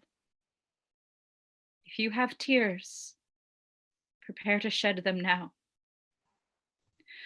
Look, in this place ran Cassius's dagger through. See what a rent the envious Casca made. Through this the well-beloved Brutus stabbed, and as he plucked his cursed steel away, mark how the blood of Caesar followed it. For Brutus, as you know, was Caesar's angel. Judge, O you gods, how dearly Caesar loved him. This was the most unkindest cut of all. For when the noble Caesar saw him stab, ingratitude, more strong than traitor's arms, quite vanquished him, then burst his mighty heart. What a fall was there, my countrymen! Then I and you and all of us fell down whilst bloody treason flourished over us. Oh, now you weep, and I perceive you feel the dint of pity. These are gracious drops. Kind souls, what weep you when you but behold our Caesar's vesture wounded? Look you here, here is himself marred, as you see, with traitors. Oh, piteous spectacle! Oh, noble Caesar! Oh, most bloody sight! We will be revenged. Revenge! About, seek, burn, fire, kill, slay! Let not a traitor live! Good friends, sweet friends, let me not stir you up to such a sudden flood of mutiny. They that have done this deed are honorable. What private griefs they have, alas, I know not that made them do it. They are wise and honorable, and will no doubt with reasons answer you. I come not, friends, to steal away your hearts. I am no orator, as Brutus is, but as you know me all, a plain, blunt man that love my friend, and that they know full well that gave me public leave to speak of him. For I have neither wit, nor words, nor worth to stir men's blood. I only speak right on. I tell you that which you yourselves do know, show you sweet Caesar's wounds, poor dumb mouths, and bid them speak for me. But were I Brutus, and Brutus Antony, there were an Antony would ruffle up your spirits and put a tongue in every wound of Caesar that should move the stones of Rome to rise and mutiny. We'll mutiny! We'll burn the house of Brutus. My friends, you go to do you know not what. Wherein hath Caesar thus deserved your loves? Alas, you know not. I must tell you then. You have forgot the will I told you of. Here is the will, and under Caesar's seal, to every Roman citizen he gives, to every several man, 75 drachmas. Most noble Caesar, will revenge his death! Here was a Caesar, when comes such another?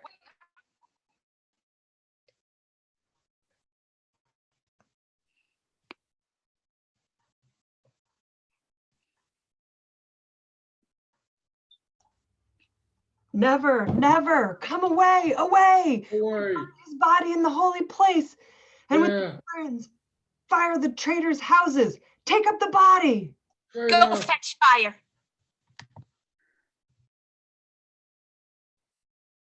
Now let it work. Mischief, thou art afoot. Take thou what course thou wilt. How now, fellow?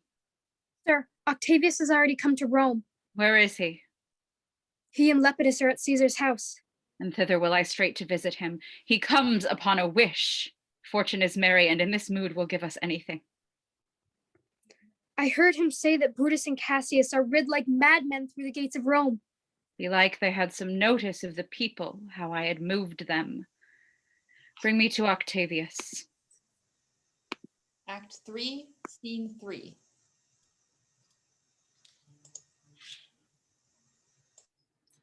I dreamt tonight that I did feast with Caesar, and things unlucky charge my fantasy. I have no will to wander forth of doors, yet something leads me forth.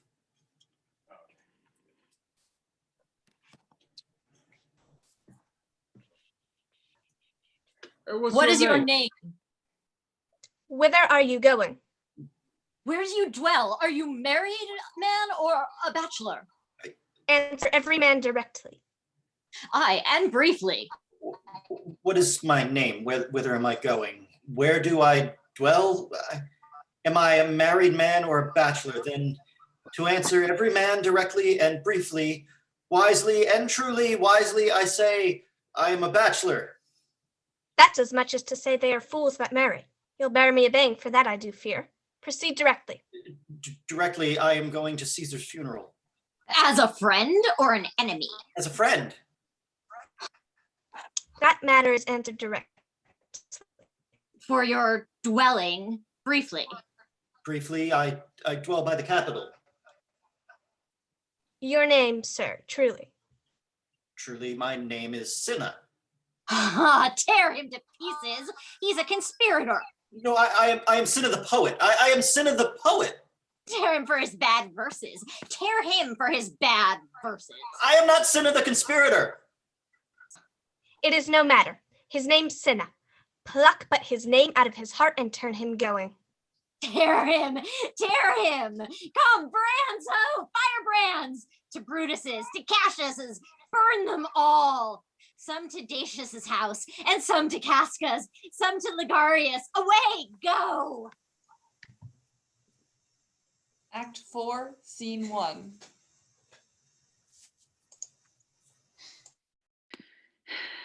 These many then shall die. Their names are picked. Your brother too must die. Consent you, Lepidus. I do consent. Prick him down, Antony. Upon condition Publius shall not live, who is your sister's son, Mark Antony. He shall not live. Look, with a spot I damn him. But Lepidus, go you to Caesar's house, fetch the will hither, and we shall determine how to cut off some charge and legacies. What, shall I find you here? Or here, or at the Capitol. This is a slight, unmeritable man, meet to be sent on errands. Is it fit, the threefold world divided, he should stand one of the three to share it? So you thought him, and took his voice who should be pricked to die, in our black sentence and prescription. Octavius, I have seen more days than you. And though we lay these honors on this man to ease ourselves of diverse slanderous loads, he shall but bear them as the ass bears gold, to groan and sweat under the business, either led or driven as we point the way. And having brought our treasure where we will, then take we down his load and turn him off, like to the empty ass, to shake his ears and graze in commons. You may do your will, but he's a tried and valiant soldier. So is my horse, Octavius. And for that I do appoint him store of provender. And in some taste is Lepidus but so. He must be taught and trained and bid go forth. A barren, spirited fellow. Do not talk of him, but as a property. And now, Octavius, listen, great things. Brutus and Cassius are levying powers.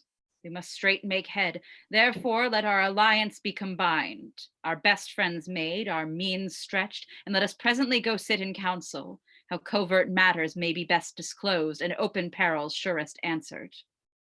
Let us do so, for we are at the stake, and bade a bout with many enemies, and some that smile have in their hearts, I fear, millions of mischiefs. Act 4, Scene 2.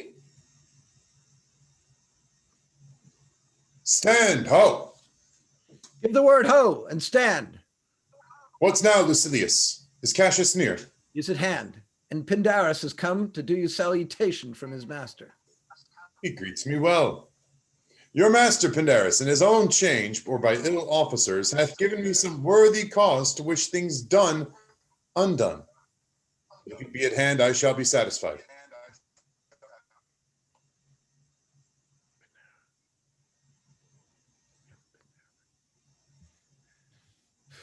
I do not doubt but that my noble master will appear such as he is, full of regard and honor. As he has not doubted. A word, Lucilius. How he received you, let me be resolved. With courtesy and with respect enough, but not with such familiar instances, nor with such free and friendly conference as he hath used of old. Thou hast described a hot friend cooling. Ever note, Lucilius, when love begins to sicken and decay, it useth an enforced ceremony. There are no tricks in plain and simple faith, but hollow men, like horses hot at hand, make gallant show and promise of their mettle. But when they should endure the bloody spur, they fall their crests, and like deceitful jades, sink in the trial. Comes his army on. They mean this night. In Sardis to be quartered, the greater part, the horse in general, are come with Cassius. Hark! He has arrived. March gently on to meet him. Stand, ho. Stand, ho. Speak the word along. Most noble brother, you have done me wrong. Judge me, you gods. Wrong I mine enemies? And if not, so how should I wrong a brother? Brutus, this sober form of yours hides wrongs, and when you do them— Cassius, be content. Speak your griefs softly. I do know you well. Before the eyes of both our armies here, which should perceive nothing but love from us, let us not wrangle. Bid them move away. Then in my tent, Cassius, enlarge your griefs, and I will give you audience. Pandarus, bid our commanders lead their charges off a little from this ground. Lucilius, do you the like, and let no man come to our tents till we have done our conference. Let Lucius and Titinius guard our door. Act 4, Scene 3. That you have wronged me doth appear in this. You have condemned and noted Lucius Pella for taking bribes here of the Sardians, where my letters, praying on his side because I knew the man, were slighted off. You wronged yourself to write in such a case. In such a time as this, it is not meet that every nice offense should bear his comment. Let me tell you, Cassius, you yourself are much condemned to have an itching palm, to sell and mart your offices for gold to undeservers. I an itching palm. You know that you are Brutus that speak this, or by the gods this speech were else your last. The name of Cassius honors this corruption, and chastisement doth therefore hide his head. Chastisement? Remember March? The Ides of March, remember. Did not great Julius bleed for justice' sake? What villain touched his body that did stab and not for justice? What, shall one of us that struck the foremost man in all this world but for supporting robbers? Shall we now contaminate our fingers with base bribes and sell the mighty space of our large honors for so much trash as may be grasped thus? I'd rather be a dog and bay the moon than such a Roman. Brutus, bay me not. I'll not endure it. You forget yourself to hedge me in. I am a soldier. I older in practice, abler than yourself to make conditions. Go to. You are not, Cassius. I am. I say you are not. Urge me no more, I shall forget myself. Have mind upon your health, tempt me no further. Away, slight man. Is it possible? Hear me, for I will speak. Must I give way and room to your rash choler? Shall I be frighted when a madman stares? Oh, ye gods, must I endure all this? All this, I more. Frets till your proud heart break. Go show your slaves how choleric you are, and make your bondmen tremble. Must I budge? Must I observe you? Must I stand and crouch under your testy humor? This day forth I shall use you for my mirth, yea, for my laughter when you are waspish. Is it come to this? You say you are a better soldier. Let it appear so. Make your vaunting true, and it shall please me well. For mine own part, I shall be glad to learn of noblemen. You wrong me every way. You wrong me, Brutus. I said an elder soldier, not a better. Did I say better? You did, I care not. When Caesar lived, he durst not thus have moved me. Peace, peace! You durst not so have tempted him. I durst not. No. What durst not tempt him? For your life you durst not. Do not presume too much upon my love. I may do that I shall be sorry for. You have done that you should be sorry for. There is no terror, Cassius, in your threats. For I am armed so strong in honesty that they pass by me as the idle wind, which I respect not. I did send to you, Cassius, for gold to pay my legions, which you denied me. Was that done like Cassius? Should I have answered Caius Cassius so? When Marcus Brutus grows so covetous to lock such rascal counters from his friends, be ready, gods, with all your thunderbolts, dash him to pieces. I denied you not. You did. I did not. He was but a fool that brought my answer back. Brutus hath rived my heart. A friend should bear his friend's infirmities, but Brutus makes mine greater than they are. I do not, till you practice them on me. You love me not. I do not like your faults. A friendly eye could never see such faults. A flatterer's would not, though they do appear as huge as high Olympus. Come, Antony, and young Octavius, come, revenge yourselves alone on Cassius.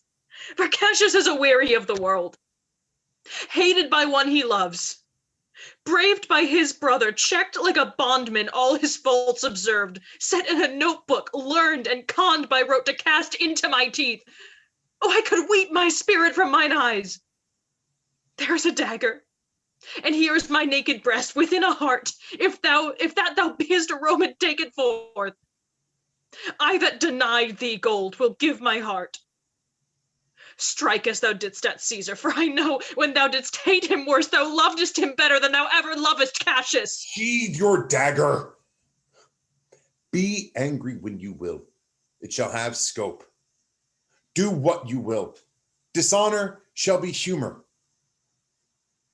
Oh, Cassius, you are yoked with a lamb that carries anger as the flint bears fire, who much enforced shows a hasty spark, and straight is cold again.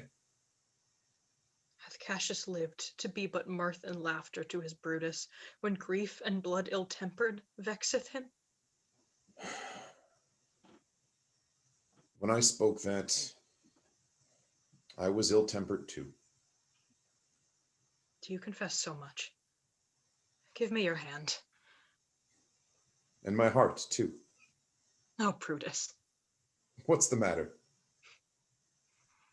If not you love enough to bear with me, when that rash humor which my mother gave me makes me forgetful.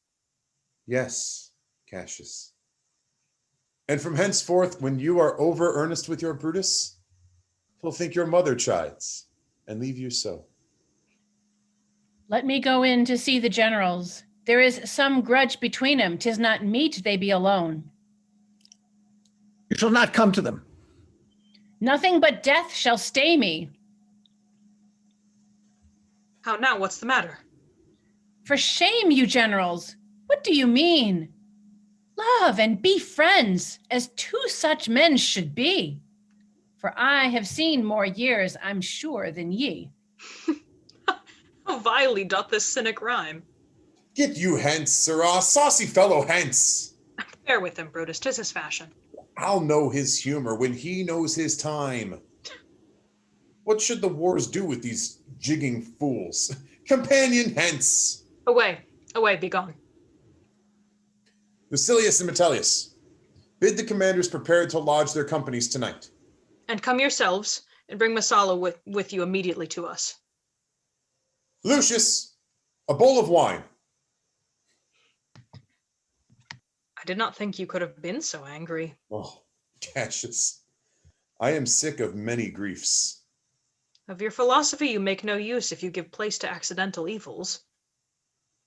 No man bears sorrow better. Portia is dead. Portia? She is dead. How escaped I killing when I crossed you so? Oh, insupportable and touching loss, upon what sickness? Impatient of my absence, and grief that young Octavius with Mark Antony have made themselves so strong. For with her death that tidings came. With this she fell distract, and her attendants absent, swallowed fire. And died so? Even so. Oh, ye immortal gods. Speak no more of her. Give me a bowl of wine.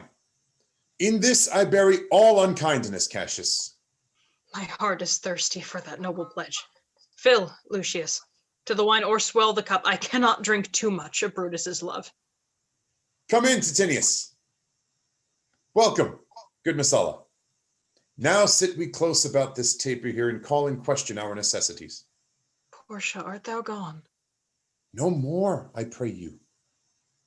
Messala, I have here received letters that young Octavius and Mark Antony come down upon us with a mighty power, bending their expedition toward Philippi. Myself have letters of the self-same tenor. With what addition? That by prescription and bills of outlawry, of Octavius, Antony, and Ladipus have put to death 100 senators. Therein our letters do not well agree. Mine speak of 70 senators that died by their prescriptions, Cicero being one. Cicero one. Cicero is dead, and by that order of prescription, had you your letters from your wife, my lord? No, Messala. Will nothing in your letters read of her? Nothing, Messala. That methinks is strange. Why ask you? Hear you aught of her in yours? No, my lord. Now, as you are a Roman, tell me true. Then like a Roman bear, the truth I tell. For certain she's dead, and by strange manner. Why, farewell, Portia. We must die, Messala. With meditating that she must die once, I have the patience to endure it now. Even so, great men, great losses should endure. I have as much of this art as you, but yet my nature could not bear it so. Well, to our work alive. What do you think of marching to Philippi presently? I do not think it good. Your reason? This is it. 'Tis better that the enemy seeks us. So shall he waste his means, weary his soldiers, doing himself offense, whilst we, lying still, are full of rest, defense, and nimbleness. Good reasons must of force give place to better. The people twixt Philippi and this grounds do stand but in a forced affection, for they have grudged us contribution.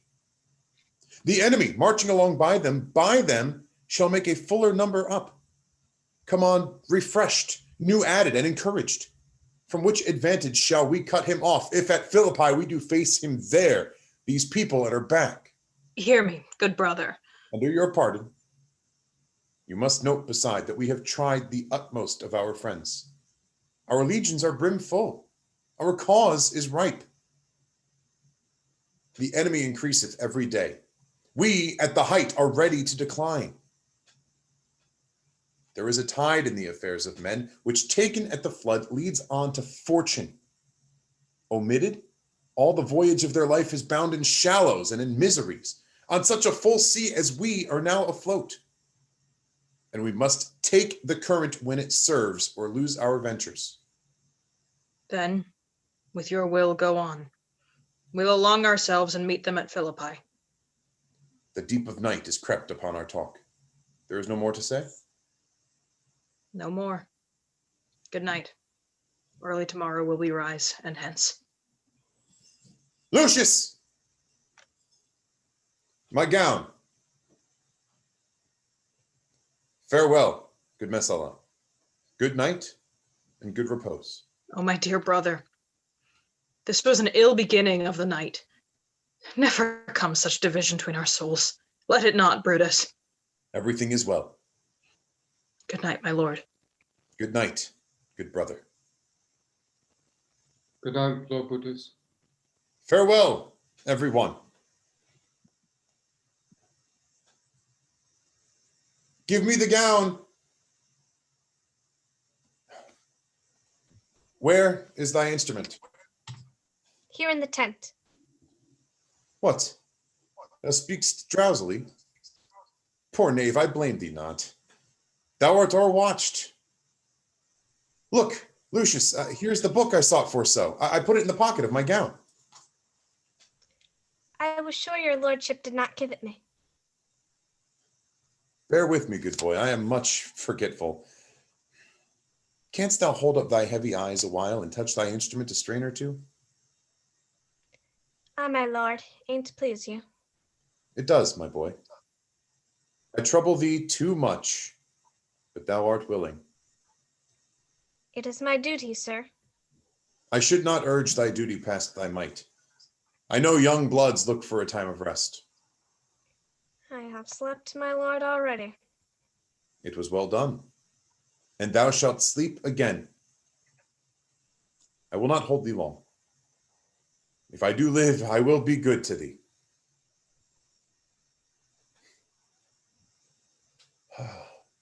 This is a sleepy tune. Oh, murderous slumber, lay'st thou thy leaden mace upon my boy, that plays thee music? Gentle knave, good night. I will not do thee so much wrong to wake thee. If thou dost nod, thou break'st thy instrument. I'll take it from thee. And good boy, good night. Let me see. Let me see. Is not the leaf turned down where I left reading? Oh, here it is, I think. How ill this taper burns. Oh, who comes here? I think it is the weakness of mine eyes that shapes this monstrous apparition. It comes upon me. Art thou anything? Art thou some god, some angel, or some devil that makest my blood cold and my hair to stare? Speak to me what thou art. The evil spirit, Brutus. Why comest thou? To tell thee, thou shalt see me at Philippi. Well, then I shall see thee again. Aye, at Philippi. Why, I will see thee at Philippi then. Now I have taken heart, thou vanishest. Ill spirit, I would hold more talk with thee. Boy, Lucius! Boy, I tell you, come, awake! The strings, my lord, are false. He thinks he is still as at his instrument. Lucius, awake! My lord? Didst thou dream, Lucius, that thou so criedst out? My lord, I do not know that I did cry. Yes, that thou didst. Didst thou see anything? Nothing, my lord. Go and commend me to my brother Cassius. Bid him set on his powers betimes before, and we will follow. It shall be done, my lord. Act 5, Scene 1. Now, Antony, our hopes are answered. You said the enemy would not come down, but keep the hills and upper regions. It proves not so. Their battles are at hand. They mean to warn us at Philippi here, answering before we do demand of them. Tut. I am in their bosoms, and I know wherefore they do it. They could be content to visit other places and come down with fearful bravery, thinking by this face to fasten in our thoughts that they have courage. But 'tis not so. Prepare you, generals. The enemy comes on in gallant show. Their bloody sign of battle is hung out, and something to be done immediately. Octavius, lead your battle softly on upon the left hand of the even field. Upon the right hand, I. Keep thou the left. Why do you cross me in this exigent? I do not cross you, but I will do so. March. They stand, and would have parley. Stand fast, Titinius. We must out and talk. Mark Antony, shall we give sign of battle? No, Caesar. We will answer on their charge. Make forth, the generals would have some words. Stir not until the signal. Words before blows. Is it so, countrymen? Not that we love words better, as you do. Good words are better than bad strokes, Octavius. In your bad strokes, Brutus, you give good words. Witness the hole you made in Caesar's heart, crying, "Long live, hail Caesar!" Antony, the posture of your blows are yet unknown, but for your words, they rob the high-blood bees and leave them honeyless. Not stingless, too. Oh, yes, and soundless, too. For you have stolen their buzzing, Antony, and very wisely threat before you sting. Villains, you did not so when your vile daggers hacked one another in the sides of Caesar. You showed your teeth like apes, and fawned like hounds, and bowed like bondmen, kissing Caesar's feet, whilst damned Casca, like a cur behind, struck Caesar on the neck. Oh, ye flatterers. Flatterers. Now, Brutus, thank yourself. This tongue had not offended so today if Cassius might have ruled. Come, come. The cause, if arguing make us sweat, the proof of it will turn to redder drops. Look, I saw a sword against conspirators. When think you that the sword goes up again? Never, till Caesar's 33 wounds be well avenged, or till another Caesar have added slaughter to the sword of traitors. Caesar, thou canst not die by traitors' hands unless thou bringst them with thee. So I hope. I was not born to die on Brutus's sword. Oh, if thou wert the noblest of thy strain, young man, thou couldst not die more honorable. Peevish schoolboy, worthless of such honor, joined with a masker and a reveler. Old Cassius still. Come, Antony, away. Defiance, traitors, hurl we in your teeth. If you dare fight today, come to the field. If not, when you have your stomachs. Why now blow wind, swell billow, and swim bark. The storm is up, and all is on the hazard. Ho, Lucilius, hark, a word with you. My lord. Messala. What is my general? Messala, this is my birthday, as this very day was Cassius born. Give me thy hand, Messala. Be thou my witness that against my will, as Pompey was, I am compelled to set upon one battle all our liberties. You know that I had Epicurus strong in his opinion. Now I change my mind, and partly credit things that do presage. Coming from Sardis on our former ensign, 2 mighty eagles fell, and there they perched, gorging and feeding from our soldiers' hands, who to Philippi here consorted us. This morning are they fled away and gone, and in their steads do ravens, crows, and kites fly o'er our heads and downward look on us as we were sickly prey. Their shadows seem a canopy most fatal, under which our army lies ready to give up the ghost. Believe not so. I but believe it partly. For I am fresh of spirit and resolved to meet all perils very constantly. Even so, Lucilius. Now, most noble Brutus, the gods today stand friendly, that we may, lovers in peace, lead on our days to age. But since the affairs of men rest still uncertain, let's reason with the worst that may befall. If we do lose this battle, then is this the very last time we shall speak together? What are you then determined to do? Even by the rule of that philosophy, to stay the providence of some high powers that govern us below. Then if we lose this battle, you are contented to be led in triumph through the streets of Rome? No, Cassius, no. Think not, thou noble Roman, that ever Brutus will go bound to Rome. He bears too great a mind. But this same day must end that work the Ides of March begun. And whether we shall meet again, I know not. Therefore, our everlasting farewell take, forever and forever.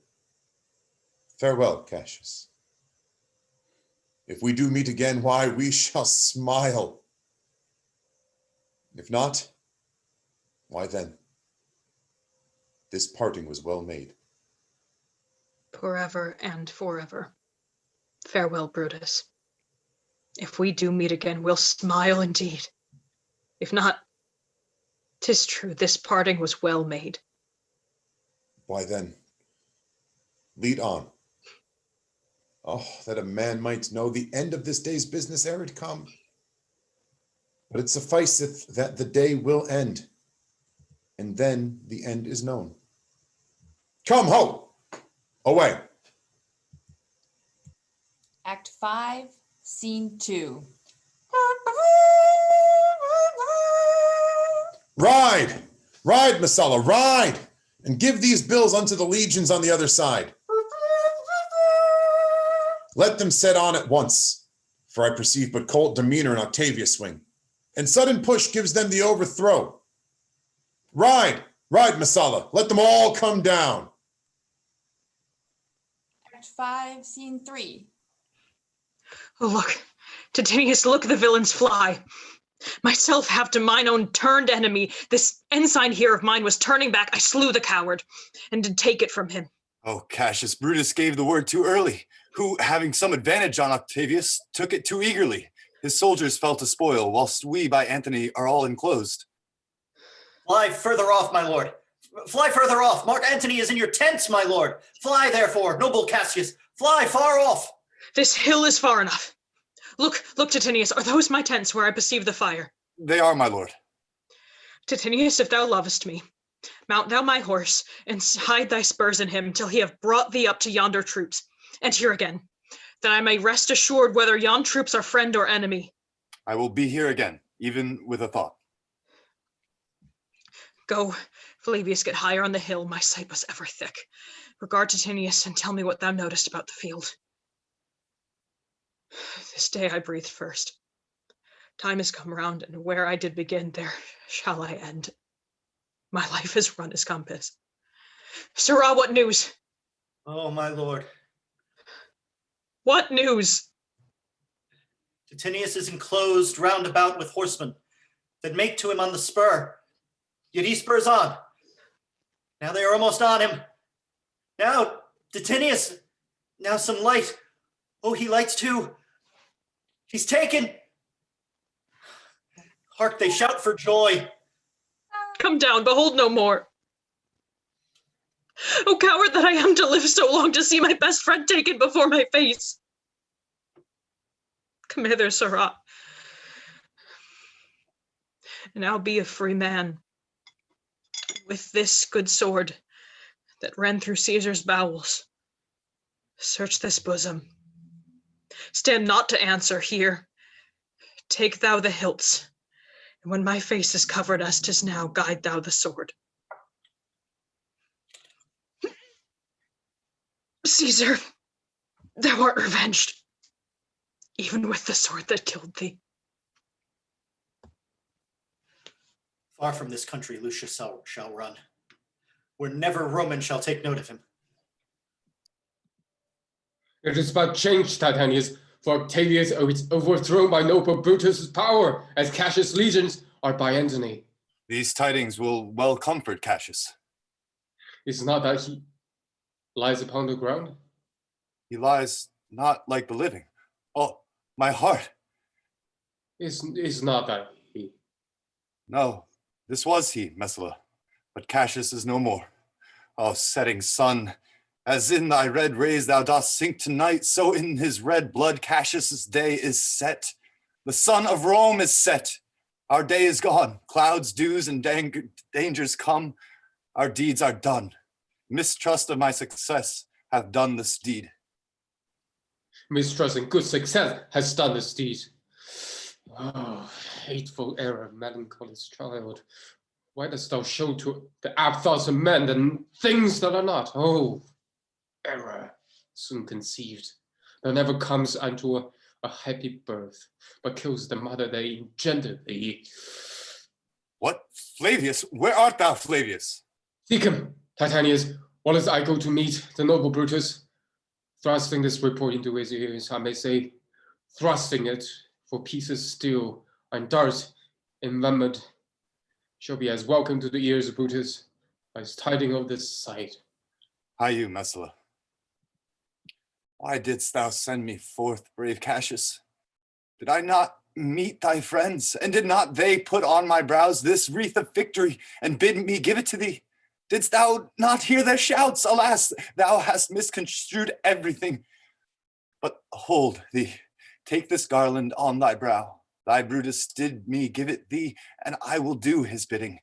Brutus, come apace, and see how I regarded Caius Cassius. By your leave, gods, this is a Roman's part.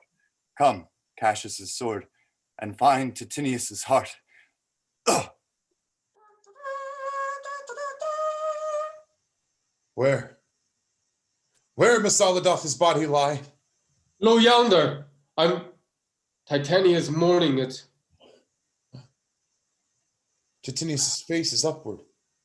He is slain. Oh, Julius Caesar, thou art mighty yet. Thy spirit walks abroad and turns out swords in our own proper entrails. Brave Titinius. Look whether he have not crowned dead Cassius. Are yet 2 Romans living such as these? The last of all the Romans, fare thee well. It is impossible that ever Rome should breed thy fellow. Friends, I owe more tears to this dead man than you shall see me pay. I shall find time, Cassius. I shall find time. Lucilius, come. Let us unto the field. 'Tis 3 o'clock, and Romans, yet ere night, we shall try fortune in a second fight. Act 5, Scene 4. Yet, countrymen, oh, yet hold up your heads. Oh, I am Brutus. Marcus Brutus, I. Brutus, my country's friend. Know me for Brutus. No, young and noble Romans, art thou down? Yield or thou diest. Only I yield to die. There's no so much that thou wilt kill me straight. Kill Brutus and be honored in his death. We must not. A noble prisoner. Room, ho! Tell Antony Brutus is taken. I'll tell the news. Here comes the general. Brutus is ta'en. Brutus is ta'en, my lord. Where is he? Safe, Antony. Brutus is safe enough. I dare assure thee that no enemy shall ever take alive the noble Brutus. The gods defend him from so great a shame. When you do find him alive or dead, he will be found like Brutus, like himself. This is not Brutus, friend, but I assure you, a prize no less in worth. Keep this man safe, give him all kindness. I'd rather have such men my friends than enemies. Go on and see whether Brutus be alive or dead, and bring us word unto Octavius's tent how everything is chanced. Act 5, Scene 5. Come, poor remains of friends, rest on this rock. Statuelessly showed the torchlight, but my lord, he came not back. He is ta'en or slain. Sit thee down, Lucius. Slaying is the word. It is a deed in fashion. Hark thee, Lucius. What? I, my lord? No, not for all the world. Peace, then. No words. I'll rather kill myself. Hark thee, Marilus. Shall I do such a deed? Oh, Marulus. Oh, Lucius. What ill request did Brutus make to thee? To kill him, Lucius. Look, he meditates. Now is that noble vessel full of grief that it runs over even at his eyes. Come hither, good Marilus. List a word. What says my lord? Why this, Marilus. The ghost of Caesar hath appeared to me 2 several times by night. At Sardis once, and this last night, here in Philippi Fields. I know my hour is come. Not so, my lord. Nay, I'm sure it is, Marilus. Thou seest the world, Marilus, how it goes. Our enemies have beat us to the pit. It is more worthy to leap in ourselves than tarry till they push us. Good Marilus, thou knowest that we 2 went to school together. Even for that, our love of old, I prithee. Hold thou my sword hilts, whilst I run on it. That is not an office for a friend, my lord. Fly, my lord. Fly. There is no tarrying here. Farewell to you. And you. And you, Marilus. My heart doth joy that yet in all my life I found no man but he was true to me. I shall have glory by this losing day, more than Octavius and Mark Antony by this vile conquest shall attain unto. So fare you well at once. For Brutus' tongue hath almost ended his life's history. Night hangs upon mine eyes. My bones would rest that have but labored to attain this hour.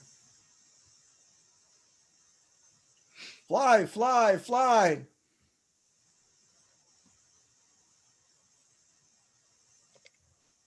Fly, my lord, fly. Hence, I will follow. I prithee, Lucius, stay thou by thy lord. Thou art a fellow of a good respect. Thy life hath had some smatch of honor in it. Hold then my sword, and turn away thy face while I do run upon it. Wilt thou, Lucius? Give me your hand first. Fare you well, my lord. Farewell, good Lucius. Oh, Caesar, now be still.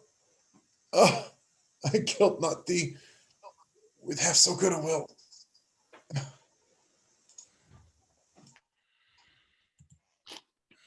What man is that? My master's man.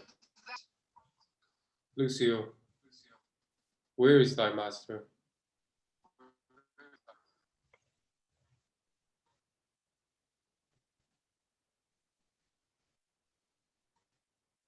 Free from the bondage you are in, Messala, the conquerors can make a fire of him. For Brutus only overcame himself, and no man else hath honor by his death. So Brutus should be found. I thank thee, Brutus, for that thou hast proved Lucilius's staying true. All that serve Brutus, I will entertain thee. Fellow, wilt thou bestow thy time with me? Aye, if Melissa will prefer me to you. Do so, good Messala. How died my master, Lucius? I held the sword, and he did run on it. Octavius, and take him to follow thee, that did the latest service to my master. This was the noblest Roman of them all. All the conspirators, save only he, did that they did in envy of great Caesar. He only, in a general, honest thought and common good to all, made one of them. His life was gentle, and the elements so mixed in him that nature might stand up and say to all the world, this was a man. According to his virtue, let us use him, with all respect and rites of burial. Within my tent his bones tonight shall lie, most like a soldier, ordered honorably. So call the field to rest, and let's away, to part the glories of this happy day.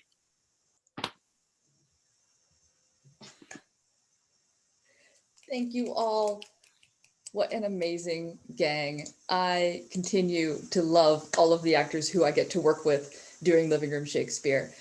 Actors, just so you know, I have moved us into speaker view. So as long as I keep talking, people are only seeing me. Feel free to bring your cameras in, and we are going to do a curtain call.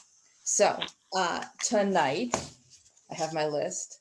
Tonight, in the role of Marilys, you got me. Thank you very much. Yay! Yay me.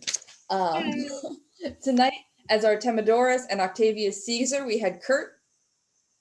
Yes, thank you. As Cinna and Lucilius and Publius, we had Chris. Thank you. As Titinius, the soothsayer, and Amelius Lepidus, we had Austin. Thank you. It was a pleasure. As the first citizen and Calpurnia, we had Kelly. Oh, thank you, everybody. Have a good weekend. Donate to the center if you can. As commoner, second citizen, and Lucius, we had Janie. Thank you. As servant and first soldier, we had Maddie. Welcome, Maddie, first timer. Thank you. As Cinna the Poet, Decius Brutus, and Flavius, we had Joe. Thank you. As Caius Ligaris and Cicero and the Poet, we had Wendy. Thank you. As Portia, Metellus Cimber, and the Second Soldier, we had Michelle. Thanks, everyone. Good night. As Casca and Messala, we had Steve. Thank you. As Caesar, we had Carl. Thank you. As Mark Antony, Molly. Thanks for watching, guys. Donate to the center. As Marcus Brutus, we had Kevin. Thanks so much, guys. Have a great night. And as Caius Cassius, we had Aaron. Thank you. Thank you for watching. Good night. Everybody did such a fantastic job tonight. I'm so glad to be back. A quick reminder, next week we have Caesar and Cleopatra, which is George Bernard Shaw. We're doing an Irish poet for our St. Patrick's Day, Irish playwright, not poet, Irish playwright for our St. Patrick's Day show.